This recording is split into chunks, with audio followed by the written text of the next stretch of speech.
Morning students, काल आपण ionic इक्विलिब्रियमला सुरुवात केलेली होती.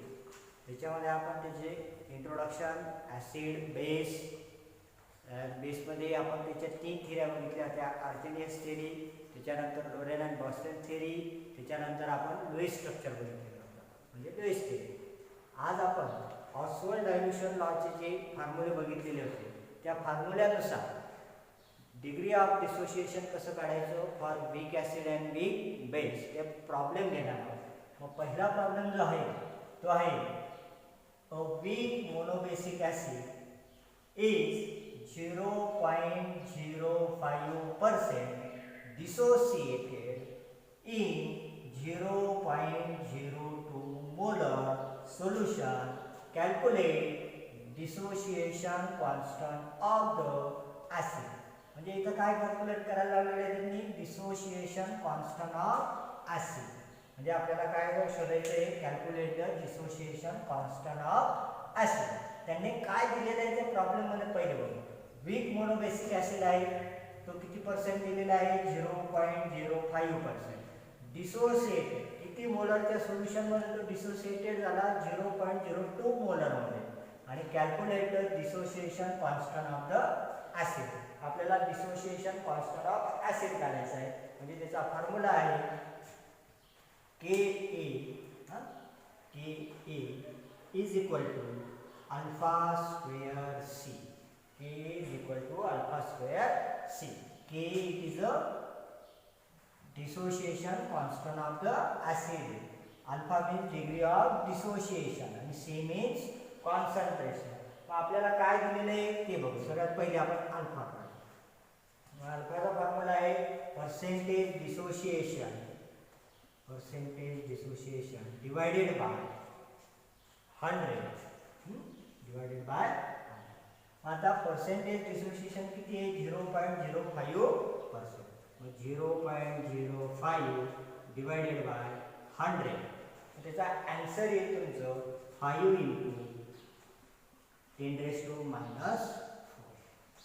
हा झाला डिग्री ऑफ डिसोसिएशन. आणि सी किती आहे? C means concentration. कॉन्सन्ट्रेशन आहे 0.02 मोलर. मग आपण त्याला 2 × 10⁻² मोलर.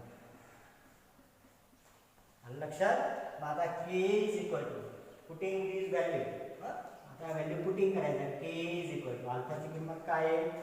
डिग्री ऑफ डिसोसिएशन 5 × 10⁻⁴ चा स्क्वेअर इंटू 2 × 10⁻², म्हणजे सी ची किंमत. आलं लक्षात? त्याच्यानंतर येईल त्याचा answer 5चा 25 × 10⁻8 into 2 × 10⁻². 15 × 2 that is 50 into 10⁻10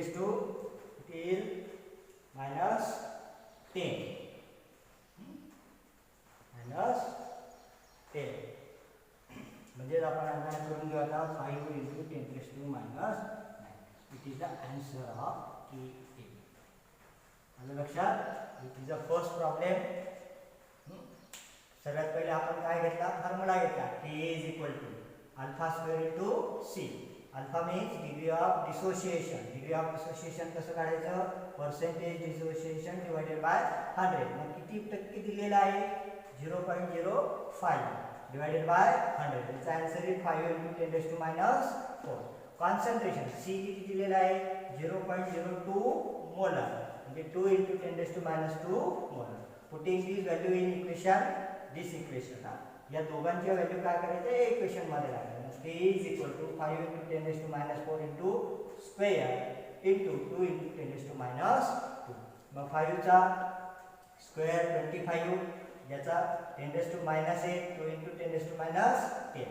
मग 25 × 2 that is 50, 8 × 2 10⁻10 and 5 × 10⁻⁻. This is the answer of the first problem. The second problem.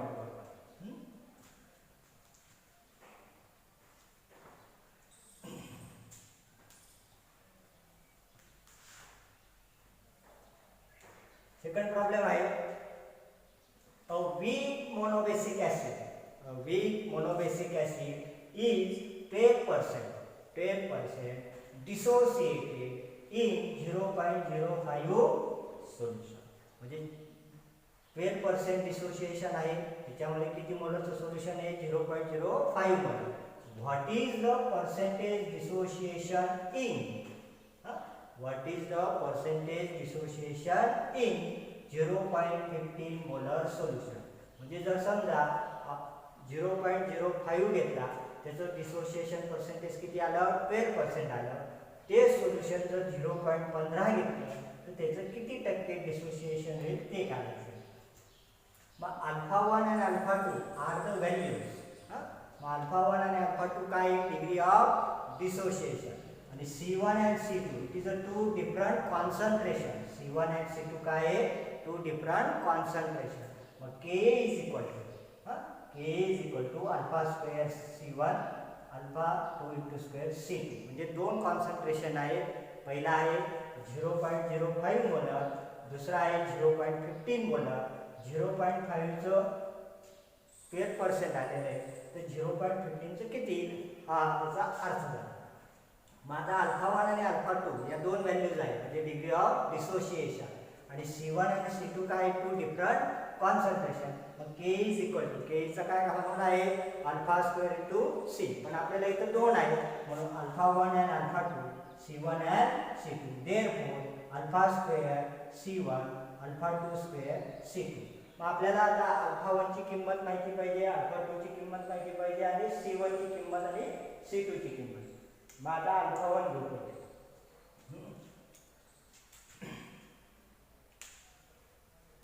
Alpha 1 is equal to किती पर्सेंट आहे? 12 डिवायडेड बाय 100. किती उत्तर येईल याचं? 12 डिवायडेड बाय 100. 12 divided by 100. आपण असं लिहू. C1 किती आहे? 0.05 मोलर. आणि C2 किती आहे? 0.015 मोलर. आणि आपल्याला काढायचं आहे alpha 2. Putting this value in equation, this equation. Alpha 1 किती आहे? 12 डिवायडेड बाय 100 स्क्वेअर. C1 किती आहे? 0.05 इज इक्वल टू अल्फा 2 आपल्याला काढायचा आहे into 0.050. Alpha square is equal to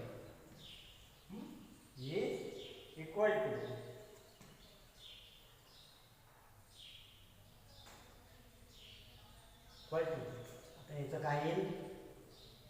0.12 square into 0.05 into 0.50. Putting this value in equation. आपण इक्वेशनमध्ये या पुटिंग व्हॅल्यूज टाकल्या, त्याचा आन्सर येईल आता 0.0048. हे आन्सर जे आहे हे घरी करून बघायचं. कॅल्सीचा उपयोग करून म्हणा, लॉग टेबलचा उपयोग करून म्हणा. आन्सर काय येईल? मग 0.0048. मग फक्त हा आला अल्फा स्क्वेअर, आणि आपल्याला काय पाहिजे? फक्त अल्फा 2 पाहिजे. हा स्क्वेअर आला 0.0048. याचा स्क्वेअर येईल 0.0693%. मतलब आपण काय केलेलं आहे? सर्वात पहिले अल्फा 1 आणि alpha 2 degree of dissociation, this value. C1 and C2 it is a two different concentration. आपल्याला माहिती आहे K is equal to alpha square C. पण इथं आता दोन व्हॅल्यूज आहेत, म्हणून इथं अल्फा 1 घेतला, अल्फा 2 घेतला, C1 घेतला आणि C2 घेतला. दिस इक्वेशन. मग आता आपल्याला माहिती आहे अल्फा 1 किती आहे? 12%. मग 12 इंटू 100. अल्फा 2 आपल्याला काढायचा आहे. C1चं कॉन्सन्ट्रेशन आहे 0.05 मोलर, C2चं कॉन्सन्ट्रेशन आहे 0.15 molar. Putting this value this equation. आपण व्हॅल्यू टाकल्या, यांचा जो येईल 0.2 square 1 square into 0.05 divided by 0.50. यांचा गुणाकार करून भागाकार करून आन्सर किती आलं? 0.0048. हा काय आलेला आहे? अल्फा स्क्वेअर आलेला आहे. आपल्याला फक्त अल्फा 2 काढायचा आहे, म्हणजे अल्फा काढायचा, म्हणजे त्याचं उत्तर येईल 0.0693%. Next problem.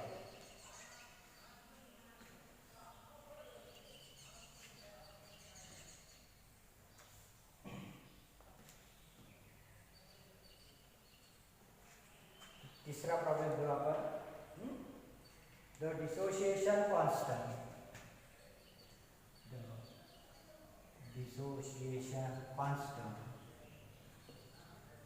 the dissociation constant of NH4OH, NH4OH is 1.8 into 10 raised to minus 5. Calculate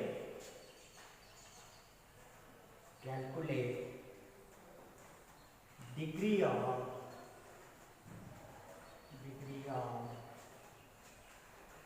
dissociation in 0.01 molar solution. This is a problem. The dissociation constant for NH4OH, आपल्याला dissociation constant दिलेला आहे NH4OH चा. It is a 1.8 into 10 raised to minus 5. काय काढायचं आहे? Calculate degree of dissociation in 0.01 molar solution. आपल्याला degree of dissociation काढायचं आहे, म्हणजेच काय येईल? Degree of dissociation under root KB divided by C. तर KB काय घेतला? तो OH आहे, म्हणजे it is a base, not to the acid. Degree of dissociation for weak base it is a concentration, म्हणजे याची व्हॅल्यू आपल्याला दिलेली आहे. Under root of 1.8 into 10 raised to minus 5 divided by 0.01. आपण व्हॅल्यू जी आहे त्या कुठली दिस इक्वेशन, म्हणजे ज्या व्हॅल्यूज असतील त्या या इक्वेशनमध्ये टाकल्या. याचा आन्सर येईल under root of alpha is equal to under root of, तर याचं जे आहे सिम्प्लिफिकेशन करून घ्यायचं. 1.8 into 10 raised to minus 5 आणि इथे येईल 1 into 10 raised to minus, आलं लक्षात? 10 raised to minus, याचं उत्तर येईल 1.8 into 10 raised to minus 3. आपल्याला स्क्वेअर रूट काढायचा आहे, म्हणजे आता काय करावं लागेल? याला 4 करून घ्यायचं, म्हणजे 18 into 10 raised to minus 4, म्हणजे 10 raised to minus 4 चा झाला 10 raised to minus 2 आणि 18 चा काय येईल? 4.24. It is the answer of this problem. मतलब तुम्हाला degree of dissociation constant NH4OH चा दिलेला आहे. Calculate the degree of dissociation, alpha काढायचा आहे, पण किती कॉन्सन्ट्रेशनचा? 0.01 molar solution. Formula is degree of dissociation is equal to under root of KB divided by C. KB it is a dissociation constant, हा dissociation constant आहे, हे concentration आहे. 1.8 into 10 raised to minus 5 0.01 molar. हा 0.1 मोलरला काय केलं आपण? 1 into 10 raised to minus 2 करून घेतला.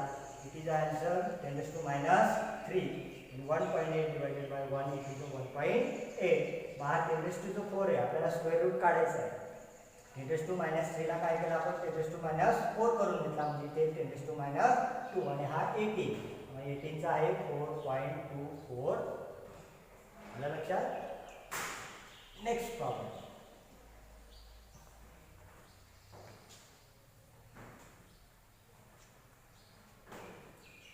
Calculate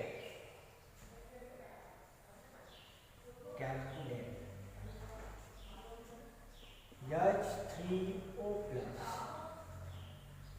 काय कॅल्क्युलेट करायचं आहे तुम्हाला? H3O plus in 0.1 mole cubic decimeter solution in acetic acid. Calculate H3O plus cubic decimeter solution in acetic acid. acetic acidचा काय कॅल्क्युलेट करायचं आहे H3O प्लस करायचं. आपल्याला माहिती आहे acetic acidचा फॉर्म्युला काय आहे CH3COOH वॉटर मॉलिक्यूल H2O. इथं काय होईल हा हायड्रोजन याला देईल म्हणजे इथं तुमचं काय होईल H3O प्लस आणि तिकडे असेल CH3COO मायनस. ॲसिटिक ॲसिडचा फॉर्म्युला काय आहे CH3COOH वॉटर मॉलिक्यूल H2O. हा हायड्रोजन काय करेल याला देईल डोनेटर प्रोटॉन म्हणजे इथं तयार होईल तुमचा H3O प्लस तयार होईल आणि तिकडे येईल तुमचा CH3COO मायनस. मग आता याचं येईल 1 minus alpha C 1 minus alpha C याचं येईल अल्फा सी याचं येईल alpha C. It is a constant H2O काय असतो कॉन्स्टंट असतो. मग alpha is equal to under root of K divided by C. आता के ची किंमत आपल्याला माहिती आहे 1.8 into 10 raised to minus 5 minus 1.8 into 10 raised to minus 5 divided by concentration किती आहे त्याचं 0.1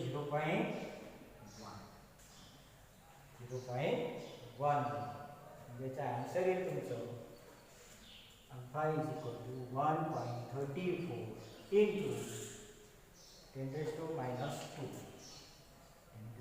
मायनस. तर आपल्याला कोणाचं काढायचं आहे H3O प्लस. H3O प्लसचं काय येईल